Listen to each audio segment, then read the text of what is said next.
زیارت امام رضا برابر با 70,000 حج مقبول.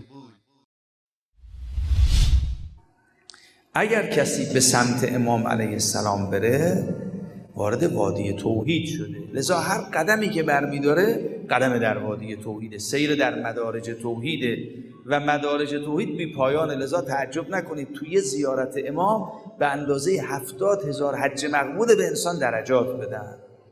محیط ولایت امام رضا علیه السلام خیلی گسترده تر از اینه که به یک انسان زائر 70,000 حج مقبول بده، به این اندازه او رو سیر در وادی توحید بده. زیارت بعدی باز مقامات بعدی. بینندگان گرامی، آخوندهای رافضی با بیان این معتقدات می‌خواهند جایگزینی برای تمامی فرایض و مقدسات اسلام بیابند. لذا برای زیارت بارگاه‌ها فضایل و برتری‌هایی بیان می‌کنند که فوق فضایل و برتری ارکان و فرایض اسلام است، تا مردم را از این عبادات و اماکن مقدس دور نگه داشته، ارزش مرکز وحی و توحید را کاسته و ارزش اماکنی را که در آن غیر الله را می‌خوانند و شرک می‌ورزند در دل پیروان خیش افزایش دهند. لذا زیارت امام رضا در مشهد را به اندازه 70,000 حج مقبول می‌دانند و بدین گونه دستورات و قوانین اسلام را به فراموشی سپرده و قبرها، گنبدها و آرامگاه‌ها را مورد اهتمام و عنایت قرار می‌دهند.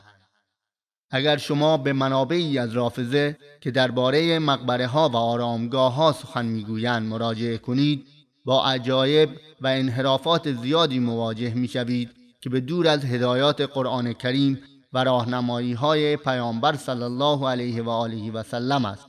و از این جماعت آخوندی هرگز دیده نشده که در مورد برتری‌های حج بیت الله و خانه کعبه سخن گویند و یا کنار بیت الله و حرم امن الهی اشک ریزند. شاید هم به خاطر اینکه خانه کعبه و مسجد الحرام به وهابی ها تعلق دارد، اشک‌های این عده فقط در کنار قبرها سرازیر می شود و فقط برای بارگاه هایشان برتری ها می تراشند. ما از ایشان می پرسیم: 1.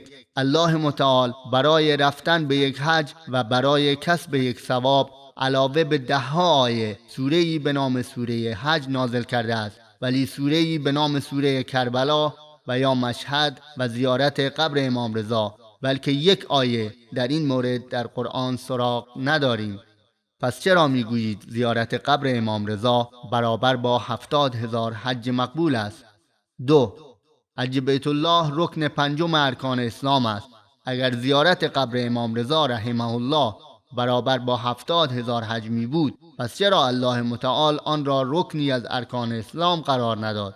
الله متعال در مورد فرضیت و برتری حج بیت الله می فرماید: الحج اشهر معلومات فمن فرض فيهن الحج فلا رفث ولا فسوق ولا جدال في الحج وما تفعلوا من خير يعلمه الله وتزودوا فإن خير الزاد التقوى واتقون يا أولي الألباب.